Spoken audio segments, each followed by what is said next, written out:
Meu caro telespectador, estamos dando início nesse momento a mais um programa frente a frente da televisão Rede Vida, o canal da família. É um programa semanal que vai sempre ao ar às sextas-feiras, às 20h30.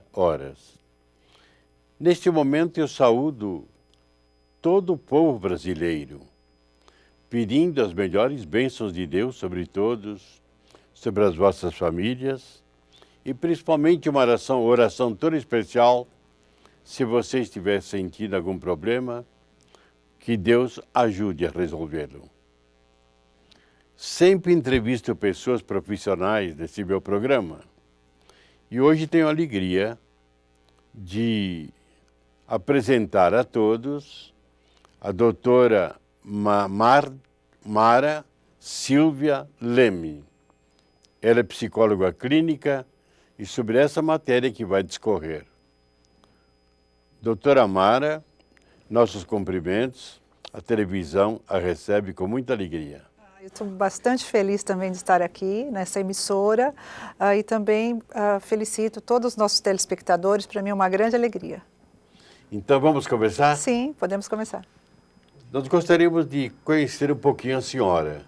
Ok. Na sua parte, por exemplo, acadêmica. Sim. Onde a senhora estudou, não é? Se a senhora esteve em outros países também. Com certeza. Por favor. Tá.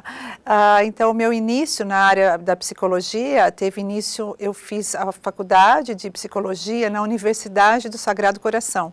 A Universidade da Ordem do Sagrado Coração. Lá em Bauru. Em Bauru, exatamente. Interior, muito gostoso, uma cidade, uma região maravilhosa.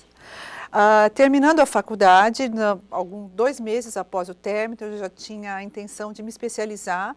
Então, fui aos Estados Unidos, na Flórida, especificamente na Flórida, Jacksonville, que é Norte Flórida. Fiquei aproximadamente 1 ano, onde tomei contato foram meus contatos com a parte, digamos, da psicoteologia, que nos Estados Unidos já é bastante desenvolvida. Dentro disso, fiz cursos de especialização, pós-graduação, e aí retornei ao Brasil, onde iniciei minha clínica em 94. E até então, depois disso fiz cursos também, mas aí já trabalhando, fiquei alguns períodos fora na Inglaterra, estive na Universidade de Sussex e Oxford, em 2 momentos diferentes. E muito gostoso, muito interessante, que agora estou indo a Roma, que é também na parte, estou terminando meu doutorado, então estou indo a Roma a passeio ou a estudo? A estudo, com certeza, é o término de um doutorado. Então, eu vou fazer os últimos créditos em Roma. Muito, muito agradável. A senhora citou uma coisa importante. Sim. Psicoteologia. Sim, psicoteologia. O que quer dizer isso? Psique quer dizer alma. Sim. Teologia é estudo de Deus, Com não é? certeza. Estudo. Sim. A psicoteologia, digamos assim, é uma forma de trabalho onde se aborda, como se conjuga juntamente a psicologia com a teologia. Então, se utiliza de valores da palavra, né, de Deus, no caso, valores cristãos, eles são inseridos dentro da terapia, visando o melhor aproveitamento, o melhor rendimento dessa terapia, né, para o paciente, claro. Muito bem. E os resultados rápidos. E há quanto tempo que a senhora está formada e já trabalhando? Esse ano faz 14 anos. Que a senhora está trabalhando? Sim, iniciei em 1994, então já são 14 anos, o tempo passa. Bom, a senhora acabou de explicar o que é psicoteologia, Sim, não é isso? Sim, como volto a falar, é a união, o paciente tem a possibilidade de falar de Deus dentro da terapia, porque existem alguns profissionais que não aceitam, algumas linhas não levam em conta o lado espiritual.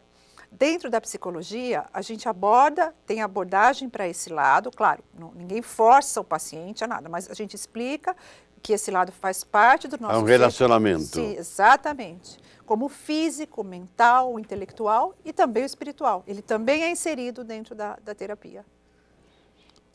E a senhora respeita todas as religiões? Com certeza, é necessário haver um respeito e... enfim, o que muitas vezes ocorre é que se discute alguns temas. E se alguém disser assim, eu sou ateu? Olha, se a pessoa disser, eu a princípio respeito, mas assim, em alguns comentários é até assim, é fácil colocar a pessoa, digamos, num beco sem saída. É verdade. É fácil colocar, né, não vou dizer cruel, mas a gente fica... Deus é algo tão evidente em nossas vidas que é impossível a pessoa não crer em algo maior. De fato, Na minha opinião, essa é uma opinião pessoal. O Freud, por exemplo, ele não era religioso nem nada, não é? E dentro dos 6 impulsos, ele encontrava o transcendente, Sim, que para nós é a religião. com certeza.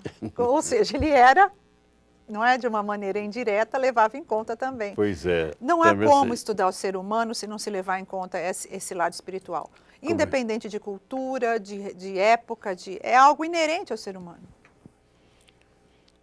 E o que é medicina psicossomática? Ah, sim. Então, dentro desse conceito que eu estava explicando, da parte de nós temos a parte física, mental, espiritual e intelectual. A medicina psicossomática é uma parte da medicina na área de saúde, como também outros profissionais da área de saúde, que levam em conta o conjunto do ser humano. Então, por exemplo, uma paciente vai até um ginecologista com algum problema, vamos supor, de infertilidade. Um exemplo.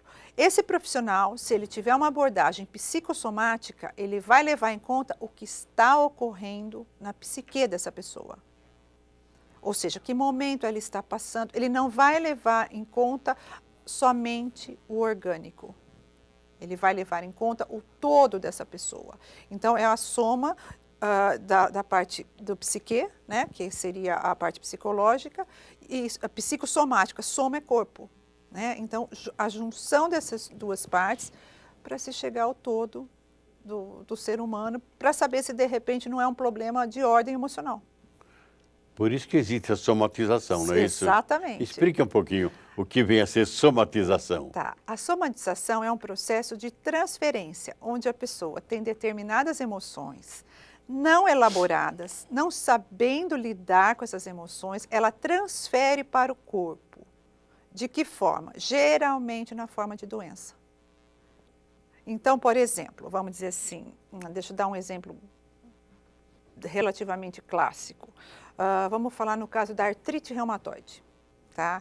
Existem pesquisas que dizem que a artrite reumatoide, que é um quadro clínico, tem um componente emocional, que seria o característico de pessoas extremamente rígidas, pessoas inflexíveis, pessoas que gostam muitas vezes de exercer um controle muito grande e não lidam bem com isso. Então, quando se analisa esse tipo de paciente, se leva em conta esse componente emocional. Para quê? Para que possa haver uma mudança e, consequentemente, uma melhora, ou pelo menos uma facilidade em se tratar o quadro clínico. Então, quer dizer, há muito caso em que o problema é mais psíquico. Ele tem o componente psíquico, né, muito forte. Influenciando no corpo. Com certeza, somatizando, um termo bastante... Porque a palavra soma, em grego, quer dizer corpo. Sim. Psique é espírito, é alma. Então, é um problema de alma, de espírito, que está influenciando no corpo. Sim, não é isso? Hipócrates falava isso, né? Hipócrates, o pai da medicina, há mais de 5.000 anos, ele já levava em conta essa abordagem. Ele falava que determinados tipos de personalidade apresentavam determinadas doenças. Né? Então, é um conceito bastante antigo, que foi por um período esquecido, devido até a corrente organicista, né? Que levava em conta só o cientificismo, só o que se podia provar através da medicina, dos laboratórios, exames. Então, foi um pouco, exceto pela homeopatia, e agora, de um período para cá, um bom período para cá, um bom tempo, já tomou força total. Não existe mais como separar, né? Mas não é moderno, não, já é antigo. É bem antigo. Bem antigo. Bom, vamos continuar nossa conversa entrando num outro campo agora, que é do perdão. Sim. Certa vez eu me encontrava na Itália e numa casa de um bispo estava escrito lá uma frase muito bonita que me impressionou. Dizia assim: La gioia di una vendetta dura un istante, del perdono sempre. Tradução: a alegria de uma vingança dura um momento, a alegria do perdão sempre. Explica um pouquinho o relacionamento agora entre o perdão e aquilo que você está explicando. Sim, que seria, a gente assim, não perdendo o foco, a gente está, eu no caso, não, senhor, claro, a gente está falando em saúde, então eu vou trazer o perdão para o campo da saúde física inclusive. O que acontece? Quando a pessoa com um estado de ódio, um estado ressentido, aquele ressentimento, é como se uma parte do funcionamento da psique dela ficasse travada naquilo, ficasse, a gente chama um mecanismo de fixação. A pessoa fica fixa em uma pessoa, desejando uma vingança ou elaborando alguma coisa para resgatar uma situação, enfim. Quando a pessoa se predispõe, depois de um período geralmente de sofrimento, a maioria, ou a pessoa não tem esse conceito do perdão, ela vai aprender pela dor, em muitos casos, e se dispõe a perdoar, é como se houvesse uma, imagine como se fosse se aquele canal, o canal dela com Deus, dela com ela mesma, estivesse entupido. Ou seja, não há fluxo de vida quando a pessoa retém o ódio, retém a mágoa. E se essa retenção for muito grande, o que acontece? Ela acaba somatizando, jogando para o corpo em forma de doença. Então, a gente falou de lado espiritual, lado psicológico, o enfoque psicológico e o enfoque físico, que são totalmente interligados. Porque o perdão, acima de tudo, ele, pelo menos assim, nos é passado através de uma, digamos, da teologia, um relacionamento com Deus, que seria quase um manual de como a gente funciona. E todos nós queremos funcionar bem, não é? Então, se a gente conhecer e aplicar esse manual, que são assim, as mensagens que Deus deixou, no caso, a mais conhecida, a Bíblia, né? Se aplicarmos esses conceitos, é como se fosse um manual. Como se não tem um manual do carro? Que fala, faça isso, se acontecer aquilo. Até eu costumo dizer que uma caneta, eu vou citar o caso da Bic. Cita caneta. Faça uma propaganda da caneta. Da caneta, eu falo a Bic porque no meu tempo era Bic, a gente escrevia a Bic. Então, o que acontece? Se comprarmos uma caneta Bic, ela vai vir com alguma advertência. Não coloque perto a chama ou a carga, tá? Alguma coisa, que é um objeto simples. Imagine nós com a nossa complexidade.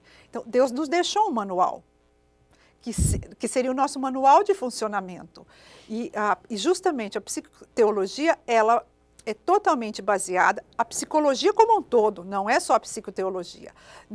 Isso é uma opinião também pessoal, dentro da corrente que eu sigo. Se você olhar a Bíblia e a psicologia, é só uma questão de tradução de algumas palavras, de alguns mecanismos, né, que, no meu entender, foram retirados, a essência ela é tirada dali.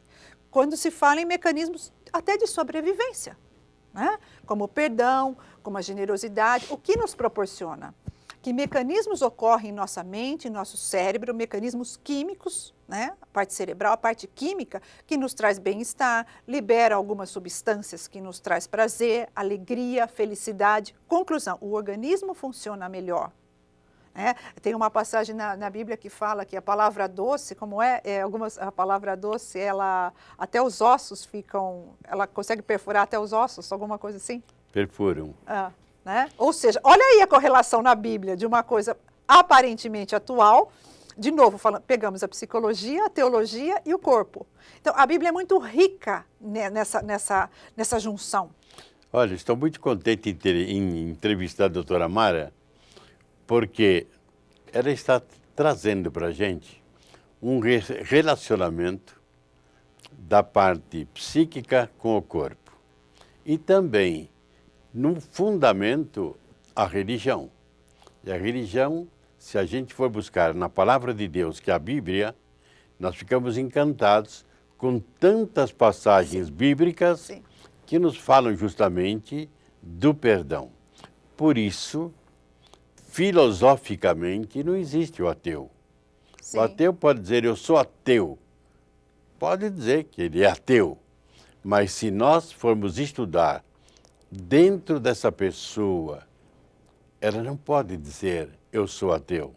Ela diz ateu de boca, por algum acontecimento que aconteceu na sua vida e tal, assim por diante. É muito importante a entrevista de hoje com a doutora Mara.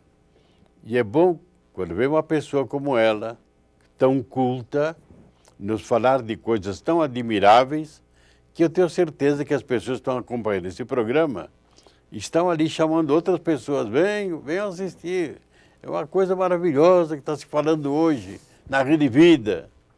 Meus parabéns, doutora Mara, e peço licença. Vamos interromper por um instantezinho a nossa conversa Ok. e voltaremos no segundo bloco. Com certeza.